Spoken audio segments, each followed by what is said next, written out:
So welcome to Jumbo IS and welcome to lecture number 4 of this lecture series called Prelims Powerplay 2026.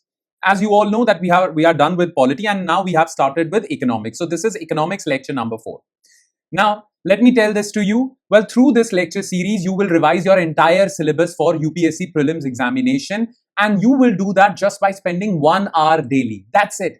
Just by spending this 1 hour daily from today till your prelims examination, you would have revised everything. Static portion as well as your current affairs. You wouldn't have to study these monthly magazines, current affairs magazines or PT 365 or all these things. No, just follow this lecture series 1 hour daily and that would be all. Provided you do this till your prelims examination consistently. Now, to successfully watch this series or take the benefit of this series, you have to follow these 4 steps. You have to watch the lecture regularly, revise and memorize it from the notes. Then ask your doubts, if there are any, in the WhatsApp groups that we have enrolled you in. And in the end, be regular with the tests. Okay, never miss a test. That is very important.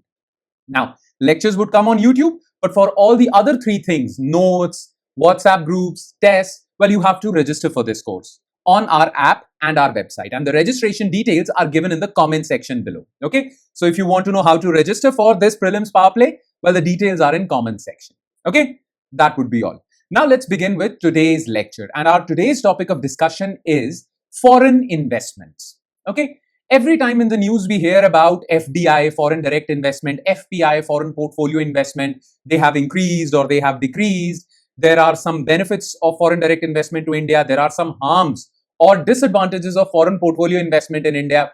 So all these things are covered in newspapers almost on a daily basis, right? So, well, it's quite probable that they might ask questions regarding that in your examination. Therefore, we will cover this entire topic of foreign investments in its totality. Okay, whatever is required for your examination, we will cover all that information in today's lecture. Okay, you need not go outside whatever is covered today. Okay, that would be all. Whatever is discussed today, that's enough. Okay, all right then. Let's begin with this topic called foreign investments. So let's start. So foreign investments, economics, lecture number 4, Prelims Powerplay. And well, let's begin. Okay. So foreign investments, they come to India. Foreign investments basically means that these big company owners or these big people who have money, well, they are investing in India. They are bringing their money in India, right? Now, one important thing. Generally, in newspapers, well, there is another word that is used to refer to foreign investments. Okay. They use this term called foreign capital inflows, right? Foreign capital is basically coming to India, hence inflows. So foreign investments coming to India, foreign capital inflows, they are one and the same thing.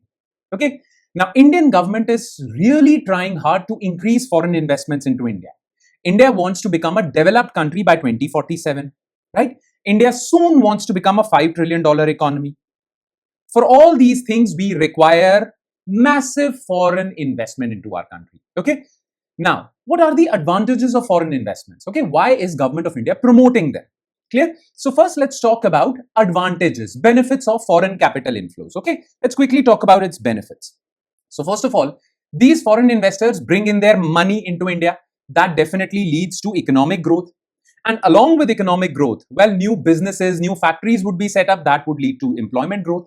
So if India wants to increase job growth, India wants to increase economic growth, GDP growth, foreign investment is a good tool for that. Okay. Now, when these foreign companies come to India, they bring in their own technology. They inculcate this healthy competition, right? So there is an environment of innovation in India. Technology transfer happens. So if a tech company like Apple or a nuclear technology company comes to India, well, they are bringing technology into India, right? So technology transfer is an advantage. Then infrastructure development. Some foreign investors invest in India's infrastructure. So we get the much needed money for infra development, roads, bridges, digital infrastructure, everything. Then some foreign investors come to India, okay, and they come to India to manufacture goods, and they manufacture those goods to export everywhere else. So it boosts India's exports. Plus, well, our domestic companies also face some competition from these foreign companies. So there is a healthy competition, and competition between companies leads to innovation.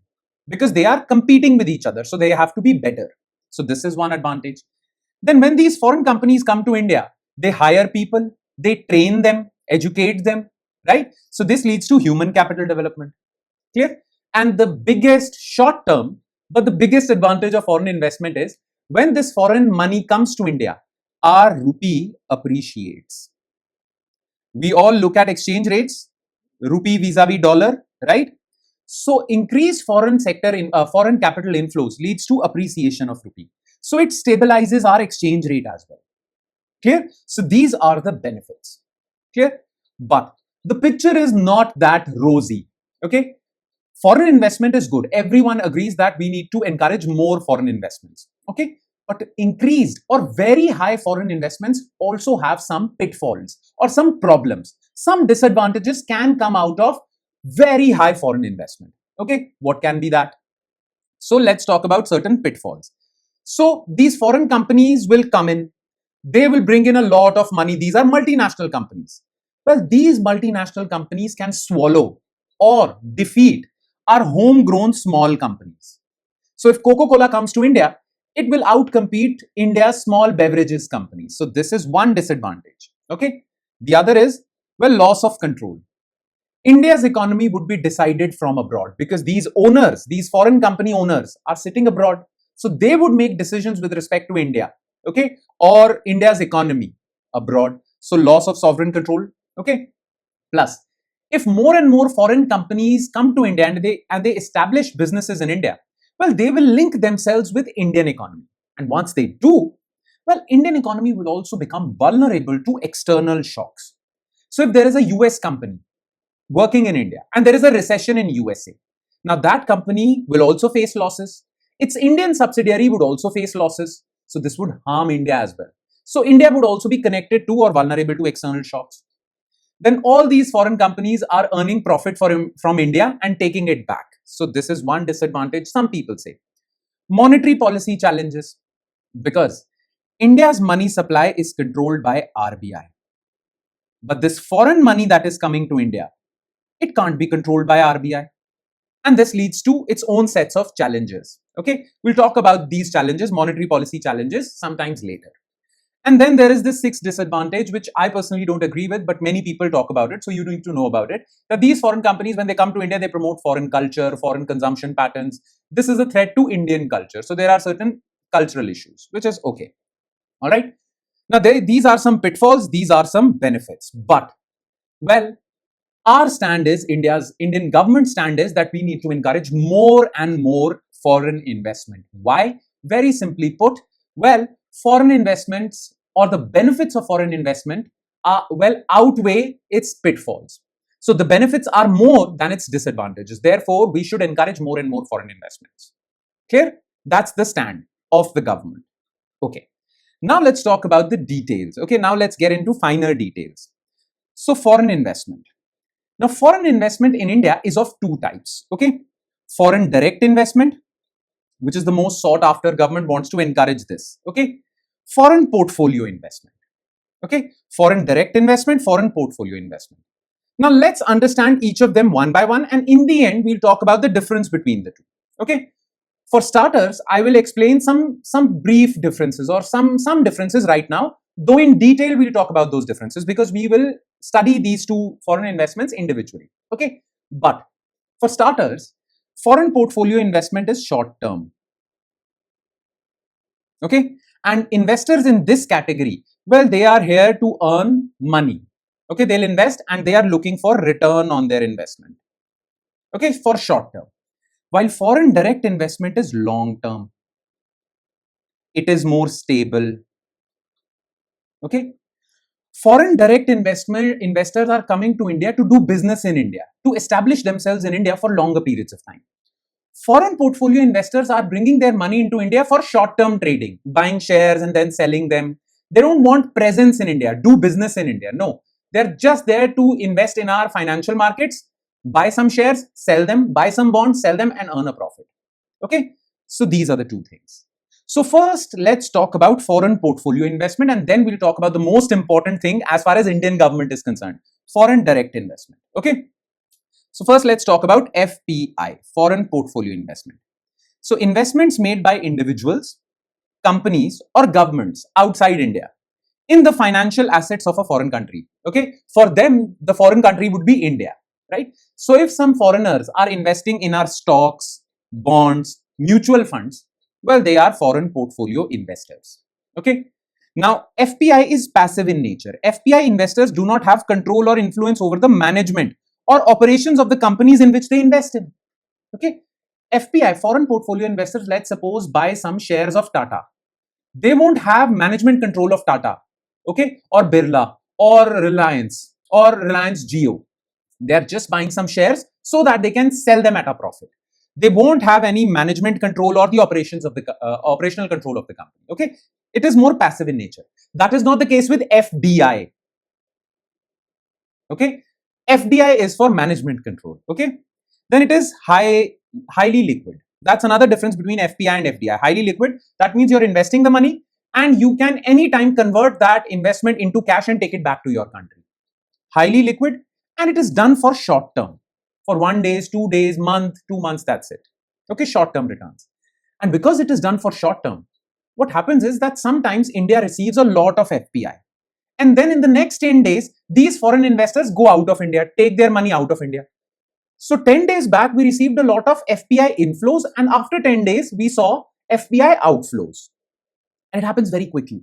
That is why this investment is not stable. It's not long term. Okay, it's quite volatile. And that is why it is referred as hot money. Make sense? Okay, this is the thing. Now, what kind of assets are there in which these foreign portfolio investors invest in?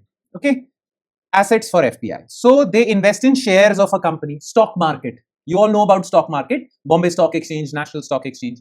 Okay, then debt instruments like bonds, corporate bonds, government securities. They invest in this. Then they invest in mutual funds, exchange traded funds, real estate investment trusts, infrastructure investment trusts. So these are the institutions, mutual fund and all. They invest in mutual funds as well. And they also invest in derivatives like futures trading, options trading. Some of you might not know about futures trading, options trading, or derivatives. Well, we'll talk about them sometimes later. Okay. Right now, just understand this, that they invest in derivatives as well. Short-term trading. Clear? Now, FPI is a broader category. Okay. Within the umbrella term of FPI, there are two other investors who are FPIs only, foreign portfolio investors. But they are a little different from other FPIs. Okay. Important terms. So, foreign institutional investors. Now, FII is a subcategory. Remember this. FII is a subcategory of FPI only, foreign institutional investors. Remember the definition of foreign portfolio investment. Okay. FPI refers to investments made by individuals, companies, or governments.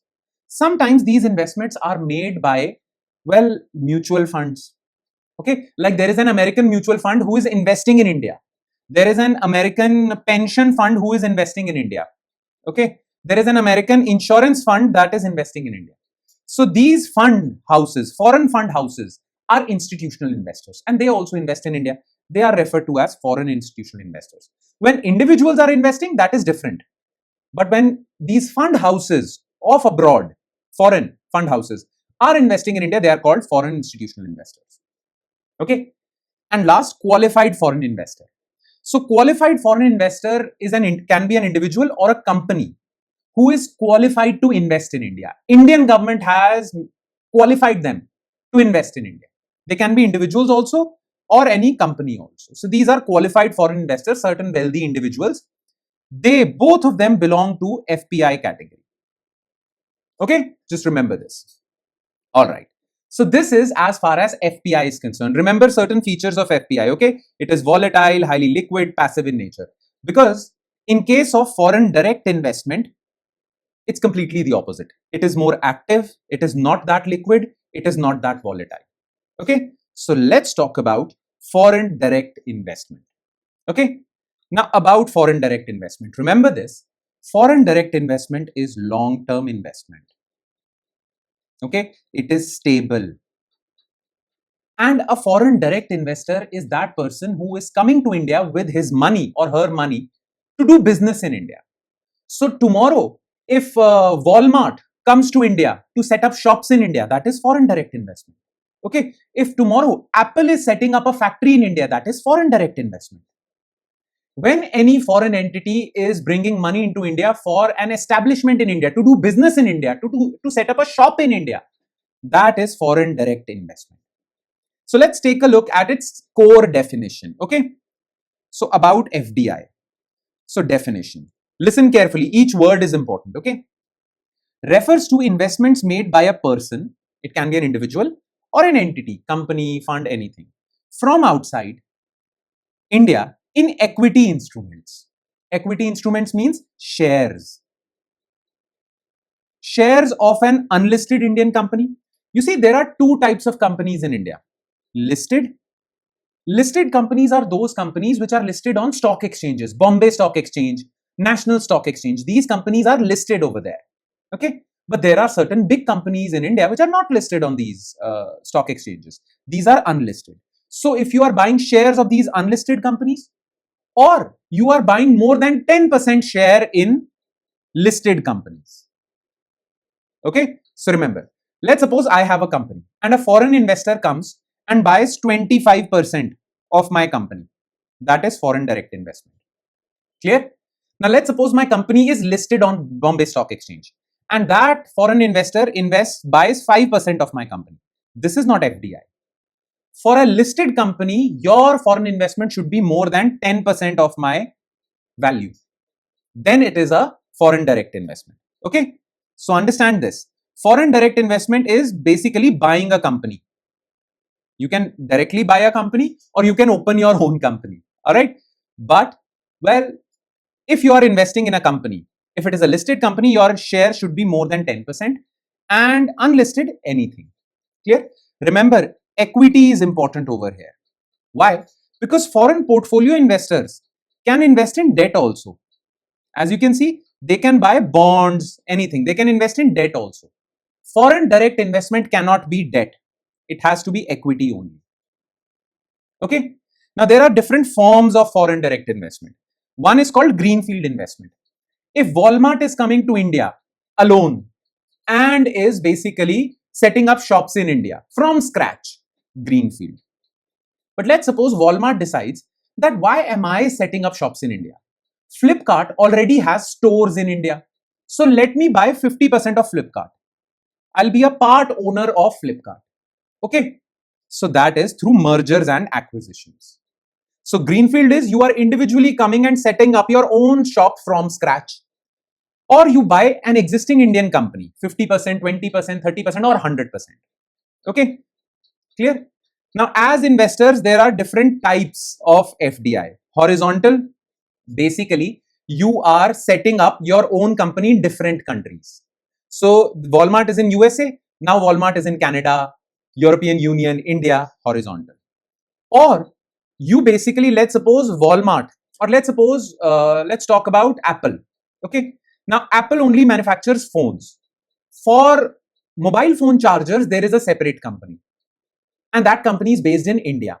Let's suppose Apple acquires that mobile phone charger company in India also. That is vertical FDI. Then there is conglomerate. You acquire entire Flipkart. Okay. And then there is platform. You acquire a company in India so that you can manufacture goods in India and sell it to China. Okay. So you are acquiring a company in second country to sell goods to a third country. That is platform. You are using that country, India, as platform to sell to others. Okay. So these are some different nomenclatures or names. Just read them. Okay. I don't think they'll ask questions on this portion types, but still you should be aware of them. Okay. Yeah. Sorry. This is from previous lecture, local boards. I'm so sorry about this. Yeah. Now let's talk about rules and regulations in India with respect to FDI. This is very important. Now remember, FDI in India, okay, is handled by individual ministries. Okay, so FDI in steel sector would be handled by Ministry of Steel, coal sector, Ministry of Coal. But the major department that handles all FDIs is Department for Promotion of Industry and Internal Trade, and this department is part of Ministry of Commerce and Development. Clear? Now, the rules and regulations with respect to FDI in India are Foreign Direct Investment Policy 2020 and Foreign Exchange Management Rules 2019. Simple. Now, as per these rules, listen to me very carefully. Though your notes would be more elaborate, you have to listen to me so that you can understand your notes. Now, as per these rules, foreign investment can be through automatic route. Okay, so let's suppose government says that in insurance sector, if a foreign insurance company wants to invest in India's insurance sector, well, they can do so through automatic route. That means, well, this investment requires no prior approval from the government. Foreign investors can invest directly in sectors under this route. Okay, no government permission. Automatic route. Then there are certain areas in which you can invest through approval route or government route. Foreign investment in sectors not covered under automatic route requires prior government approval. Okay? So there are some sectors where you require government permission. There are some sectors where you can automatically invest. Automatic route, approval route. By the way, every sector has sectoral caps. You must have read this in this definition. Sectoral caps. So let's suppose government says that for insurance, sectoral cap is 74% FDI. You know what that means? Let's suppose there is a foreign insurance company called Allianz. It is an insurance company. And there is an Indian insurance company called Bajaj. Now, the only way through which Allianz can come to India and sell insurance products is by acquiring 74% of Bajaj and say that this new company is called Bajaj Allianz. You must have heard about this company. Okay. So Allianz can only come by investing in a existing Indian insurance company because government has put a cap, 74%. So Allianz can invest 50%, 60% in Bajaj, but up to 74% only. Clear? Had government said that insurance is now open till 100%, that means Allianz can either acquire complete Bajaj or can come itself. 100% FDI is allowed. You understand my point? Government has put caps. Okay? If the cap is 100%, then you can come alone. But if the cap is less than 100%, then you have to do partnership with an Indian company. So every sector has caps.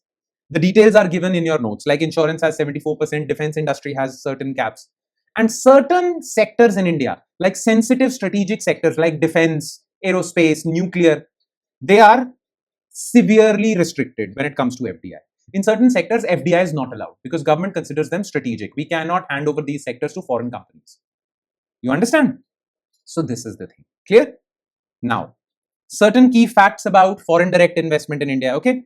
So the biggest recipient of FDI in India, which sector receives the most foreign direct investment? Services sector, computer software and hardware, and trading sector.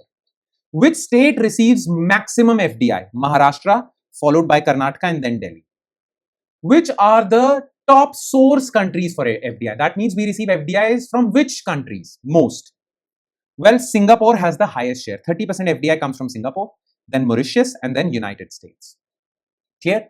And there are two more terms that you need to understand. Okay? Gross FDI and net FDI. What is the difference between the two? Listen to me carefully. Gross FDI is the total investment made by foreign entities directly into India. Clear? Net FDI is difference between inward FDI flows and outward FDI flows. Okay? Now I'll explain this with an example. Let's suppose last year India received foreign direct investment worth $100 billion. This $100 billion would be gross FDI. But in that same year, while India was receiving $100 billion, previous foreign investors were taking out their money out of India. Let's suppose they took out $20 billion out of India. Some investors who invested in India 20 years ago, they are now taking their money back, $20 billion. Then there are some Indian companies who are investing in, let's suppose, USA, Europe, Africa. This is Indian companies' foreign investment abroad, right? So let's suppose that is $10 billion. So this $30 billion is FDI outflow, $100 billion is inflow. $100 billion is gross, but 100 minus 30. $70 billion is net FDI, which means this is the net amount of money that is coming to India. Okay, net FDI. Simple. So gross FDI, net FDI. Yes? Alright. Now what was in the news recently? Well, in the June or July, RBI came in this year's June or July, RBI came out with a report and RBI said, well, gross FDI has increased, but India's net FDI has been at a historic low. Okay, so India's net FDI declined, which means foreign companies are coming to India, but outflow has also increased from India. Okay, so what are the reasons behind low net FDI numbers? Okay, so number one reason is rising outward Indian investment. Indian investors are now taking their money abroad. So this is the thing. Then global economic uncertainty. Foreign investors are now becoming uncertain because of Donald Trump's policies. So existing foreign investors in India, they are taking their money out. So this is there. Then there were some old investors who invested in India so that they can earn a limited amount of money. Now they have earned that much amount of money. So now is their time to get out of India. That is maturing investment cycle. So this happened last year. And then liberalized government policy. Well, the thing is that the reason why outward investments from India increased was because government liberalized certain rules. Now more and more foreign investors are taking their money out of India. So these are some of the reasons. Clear? Simple. Now, in your notes, there is some extra information. First, there is a proper table with respect to difference between FDI and FPI. Now it will be very easy for you to understand because now you know both FDI and FPI. So check that out from your notes. And some reforms undertaken by Government of India to promote FDI. These are also given in your notes. All right. And that would be all. With that, we conclude today's session. So thank you so much for watching, everyone. And I'm sure it has added value to your preparation. Just one point, be consistent and regular with this lecture series. And I shall see you next time with another topic in this lecture series called Prelims Powerplay. Thank you, everyone.